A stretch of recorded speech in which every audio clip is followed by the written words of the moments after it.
जब आप negative emotions के जद में आ जाते हैं, नेगेटिव इमोशंस के ग्रिप में आ जाते हैं, तो उससे 3 चीज़ें होती हैं। पहली बात तो नेगेटिव इमोशंस की ग्रिप में आने की वजह से आप परेशान होते हैं, लेकिन बाहर की परिस्थिति के ऊपर इससे कोई फ़र्क नहीं पड़ता।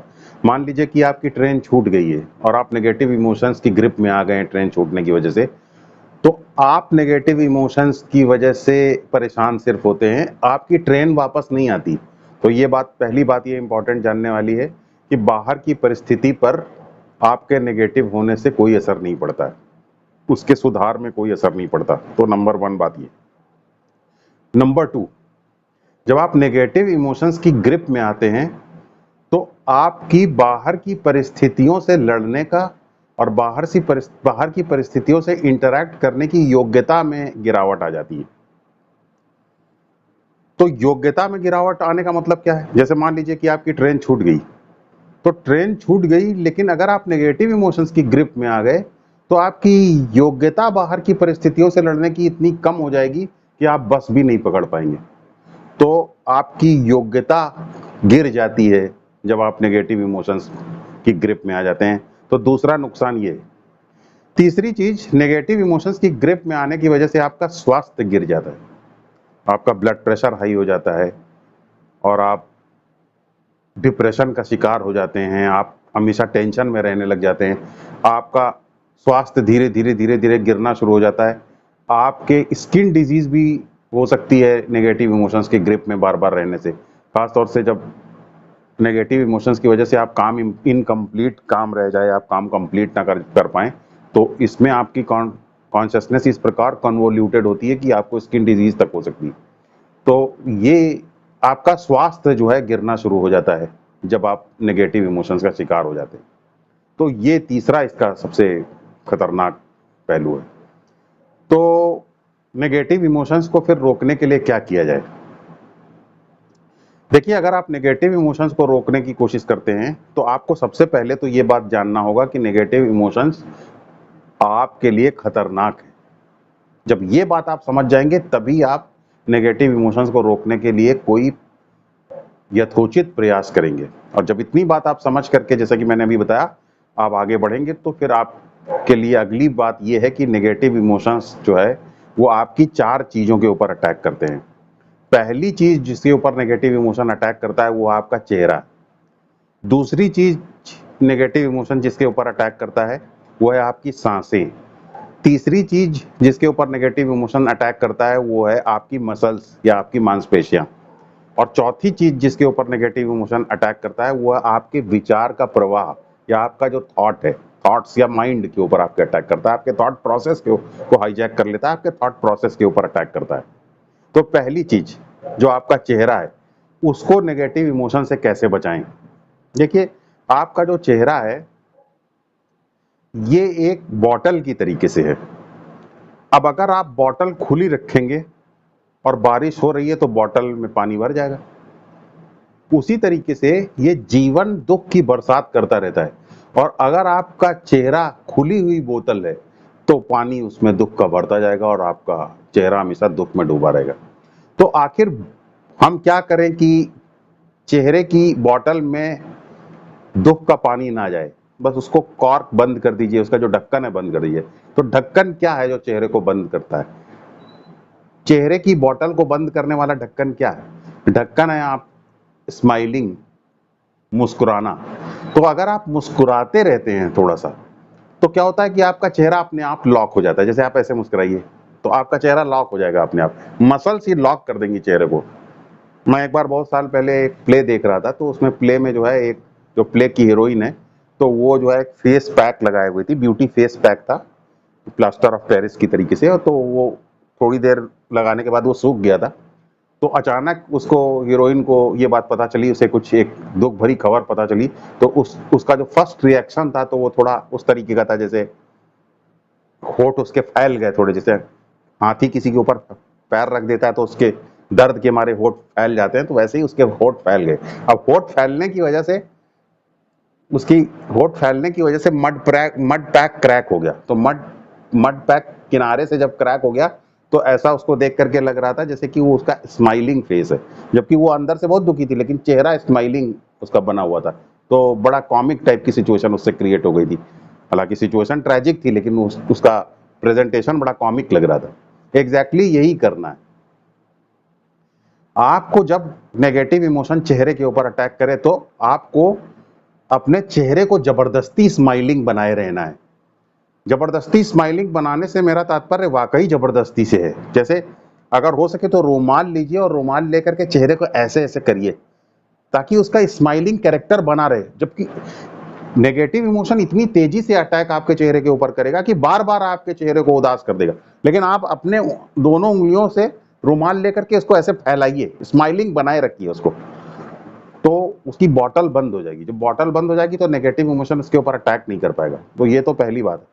चेहरे की स्माइल को नेगेटिव इमोशंस के आने पर बिल्कुल भी किसी भी हालत में उसको दुख में परिवर्तित ना होने दें, उदास ना होने दें, क्योंकि उदास होते ही वो नेगेटिव इमोशंस के लिए एक एंट्री का चैनल बन जाता है और नेगेटिव इमोशंस के अंदर एंटर करना शुरू कर देते हैं। तो ये तो एक चीज है जो कि बहुत इंपॉर्टेंट है। दूसरी चीज है आपकी सांसें। जैसे ही नेगेटिव इमोशन आता है तुरंत आपकी सांसें रैंडम हो जाती हैं, ऐसे ऐसे चलने लग जाती हैं तेजी से, रैंडम वे में आपकी सांसें चलने लग जाती हैं। और इसे ये इसलिए चलने लग जाती हैं क्योंकि ये आपका इंस्टिंक्टिव माइंड जो है आप उसको तेजी से चलाने लग जाता है। आपका जो सिंपैथेटिक नर्वस सिस्टम है वो आपकी सांसों से जुड़ा हुआ है। तो सिंपैथेटिक नर्वस सिस्टम जब डेंजर को देख लेता है तो वो आपकी सांसों को तेज चलाने लग जाता है, इसलिए ताकि आप बेचैन हो सकें और भाग सकें। जैसे मान लीजिए आपने सांप देख लिया तो आपका सिंपैथेटिक नर्वस सिस्टम डेंजर को माप करके आपकी सांसों को तेजी से चलाने लगेगा और आप तुरंत भाग खड़े होंगे। तो जंगली जानवर से बचने के लिए नेचर ने हम लोगों को ये मैकेनिज्म दिया था, लेकिन जंगली जानवरों की तो स्थिति हम ऐसी कर चुके हैं कि जंगली जानवर हमारे पास जंगली जानवर आने की बजाय हमको देखते ही जंगली जानवर भागने लग जाते हैं, जैसा कि आप चिड़ियाघर में देखते हैं। तो जंगली जानवरों का तो अब खतरा रहा नहीं। अब तो खतरा है कि पड़ोसी ने मुझे देख करके मुस्कुराया क्यों नहीं, उसने मुझसे बात क्यों नहीं की, उसने मुझको नमस्ते क्यों नहीं किया। अब इस तरीके के खतरे आ गए, लेकिन हमारे पास इंस्टिंक्टिव मैकेनिज्म वही पुराना है। तो क्या होता है, सिंपैथेटिक नर्वस सिस्टम हर बात में ही डेंजर को परसीव कर रहा है यूजलेसली और आपकी सांसों को रैंडम वे में तेजी से चलाने लग जा रहा है। अब आपको बस क्या काम करना है, जैसे ही नेगेटिव इमोशन आपकी सांस के ऊपर अटैक करे, आपको अपनी सांसों को धीमी तरीके से चलाना है, बहुत धीरे धीरे और गहरे तरीके से, धीमा और गहरा कर देना। याद रखिए, सांस को रैंडम नहीं करना है, सांस को धीमा कर देना और गहरा कर देना है। जब भी आप सांस को धीमा और गहरा कर देंगे तो आप हमेशा पेट से सांस लेंगे, सीने से सांस नहीं लेंगे। और जब आप पेट से सांस लेने लग जाते हैं, धीमी और गहरी सांस लेने लग जाते हैं, तो आपका पैरासिम्पैथेटिक नर्वस सिस्टम एक्टिवेट हो जाता है। पैरासिम्पैथेटिक नर्वस सिस्टम आपको ये बताता है, वो तब एक्टिवेट होता है जब उसे ये सिग्नल मिलने लग जाए कि डेंजर खत्म हो चुका है, नॉर्मल हो जाओ। तो आप यहाँ पे आप खुद अपने पैरासिम्पैथेटिक नर्वस सिस्टम को एक्टिवेट कर रहे हैं, सांस को बहुत ही धीमा और गहरा करके। तो बस धीमी गति से अपना चेहरा स्माइलिंग बनाइए और अपना बस धीमी और गहरी सांस लेना पेट से शुरू कर दीजिए बस, और हो सके तो सांस को थोड़ा सा ऑब्जर्व भी करते रहिए। तीसरी चीज है जो आपकी मसल्स हैं। याद रखिए, अभी विज्ञान को ये बात पता नहीं है, लेकिन आपकी मसल्स के अंदर भी एक माइंड होता है और ये माइंड आपके थॉट्स वाले माइंड से ज्यादा तेज होता है। तभी तो देखिए, आप जैसे आप कभी कोई पत्थर उठाइए और आपको किसी चीज के ऊपर निशाना लगाना है, तो आपका हाथ की मसल्स माइंड से ये पूछती थोड़ी है कि कोऑर्डिनेट ज्योमेट्री से जो है तुमने पढ़ी है तो पैराबोलिक इक्वेशन बताओ, ताकि उस इक्वेशन को सॉल्व करके हाँ मुझे बताओ कि कितना फोर्स लगाएं कि पत्थर जो है उस निशाने तक पहुंच जाए। हाथ आपका खुद ही निशाना लगा देता है और माइंड से बिना पूछे ही जाकर के निशाना टकरा देता है। तो ये कैसे हो सकता है? ये तभी हो सकता है जब हाथ के अंदर खुद मेमोरी हो। तो इसीलिए खुद हाथ के अंदर माइंड हो, तो आपकी मसल्स के अंदर माइंड होता है। तो नेगेटिव इमोशंस जब आपकी मसल्स के ऊपर अटैक करता है, मसल्स के माइंड के ऊपर अटैक करता है, तो आपकी मसल्स जो है वो स्टिफ हो जाती है, बहुत ज़्यादा कस जाती है। बस आपको उसका उल्टा कर देना है, आपको अपनी मसल्स को सब ढीला कर देना पूरा। जैसे ही आप मसल्स को ढीला करेंगे तो नेगेटिव इमोशन जो है वो आपकी मसल्स के ऊपर अटैक नहीं कर पाएगा, और बस ढीला कर दीजिए एकदम, मसल्स को ढीला छोड़ दीजिए एकदम। और आप, तो आपने 3 चीजें कर ली। पहला, चेहरा स्माइलिंग बनाया, चाहे फोर्सिबली बनाना पड़ जाए, हाथ डाल करके यहाँ पे किनारे करके आपको खींचना पड़ जाए, इस तरीके से स्माइलिंग कीजिए। और दूसरी चीज, आपकी सांस को अपना डीप और गहरा और धीमा कर लीजिए। और तीसरा, अपनी मसल्स को पूरा रिलैक्स कर दीजिए।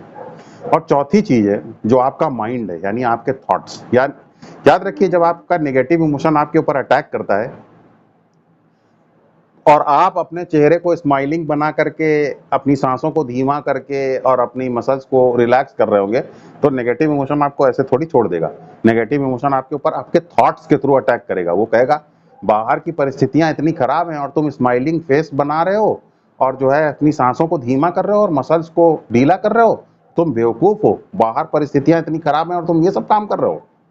बस जैसे ही आपका नेगेटिव इमोशन आपसे ये बात करना शुरू करे, तो आप नेगेटिव इमोशन से एक डायलॉग शुरू कीजिए।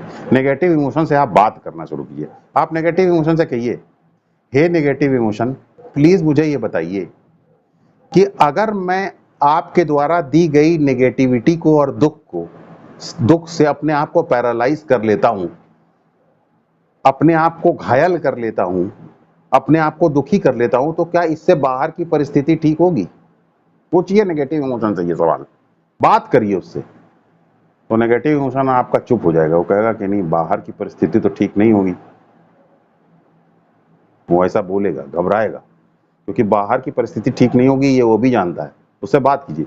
फिर दूसरी चीज उससे पूछिए कि हे नेगेटिव इमोशन, क्या तुम्हारे कहने से, तुम्हारी नेगेटिविटी से अगर मैं अपने आप को पैरालाइज कर लूं, तो मेरी योग्यता दुख से लड़ने की, बाहर की परिस्थिति से लड़ने की योग्यता बढ़ेगी कि घटेगी?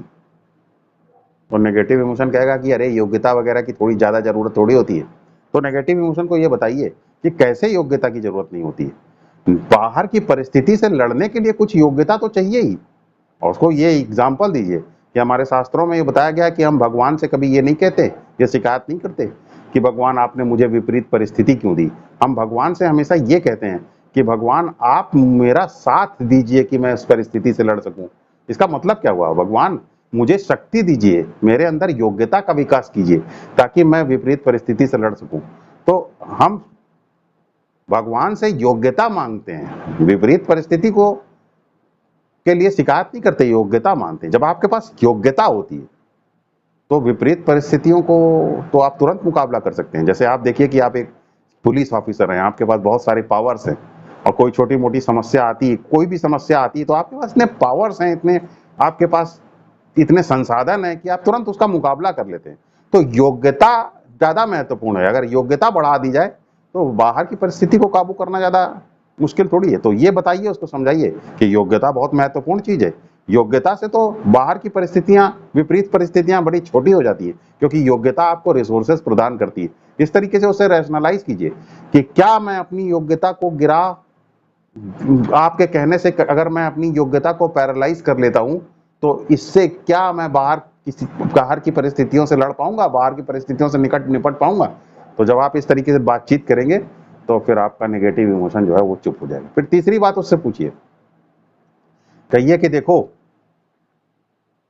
मैं अगर नेगेटिव इमोशन से अपने आप को पैरालाइज करता हूं तो मेरा स्वास्थ्य गिर जाएगा, और अगर मेरा स्वास्थ्य गिर गया तो फिर मैं बाहर की परिस्थिति ठीक करके करूंगा क्या? क्योंकि मेरी जिंदगी की 90% खुशियां, 90% हैप्पीनेस तो इस चीज के ऊपर निर्भर करती है कि मेरा स्वास्थ्य कैसा है। अगर आपके पैर में के नाखून में नाखून नेल कटर से काटते वक्त अगर गलत कट जाए तो फिर आप और कोई चीज, किसी चीज के बारे में नहीं सोचते हैं, सिर्फ नाखून ही दबाते रहते हैं। इसका मतलब आपकी जीवन की परिस्थिति, आपकी जीवन की प्रसन्नता का 90% आपके अच्छे स्वास्थ्य के ऊपर निर्भर करता है।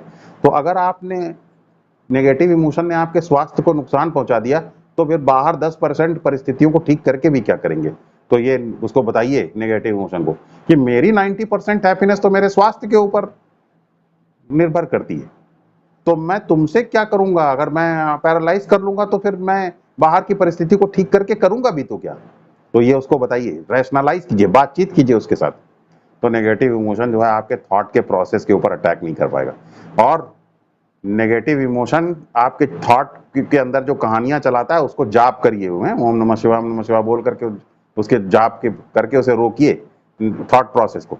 और इस प्रकार अपने थॉट जब आपका रुक जाएगा तो आप नेगेटिव इमोशन आपके थॉट के ऊपर भी अटैक नहीं कर पाएगा, और इस प्रकार आप नेगेटिव इमोशन की ग्रिप से बच जाएंगे। थोड़ी देर में नेगेटिव इमोशन चला जाएगा, क्योंकि नेगेटिव इमोशन ज्यादा देर के लिए नहीं रहता, और जैसे ही वो चला जाएगा तब आपको ये पता चलेगा कि आपने कितना सही फैसला किया, नेगेटिव इमोशन को अपने ऊपर हावी नहीं होने दिया। अब ये बात जो मैं आपको बता रहा हूँ, ये नेगेटिव इमोशन आते ही आप भूल जाते हैं, इसे आपको अपने आप को बार बार याद दिलाना है, बार बार ये वीडियो देखना है, तभी आपको उसको बार बार याद कर पाएंगे। अगर जो बातें मैं आपको अभी इस वक्त बता रहा हूँ इसे आप नेगेटिव इमोशन आने पर अगर याद कर सकें तो इसका मतलब आपके अंदर सेल्फ रिमेम्बरिंग की एबिलिटी है। सेल्फ रिमेम्बरिंग की एबिलिटी आपके अंदर तभी हो सकती है जब आपके अंदर सेल्फ अवेयरनेस हो, और सेल्फ अवेयरनेस आपके अंदर तभी आ सकती है जब जो आपको बातें बताई जा रही हैं नेगेटिव इमोशन से लड़ने के लिए, उसको आप नेगेटिव इमोशन आने के वक्त रिकॉल कर सकें।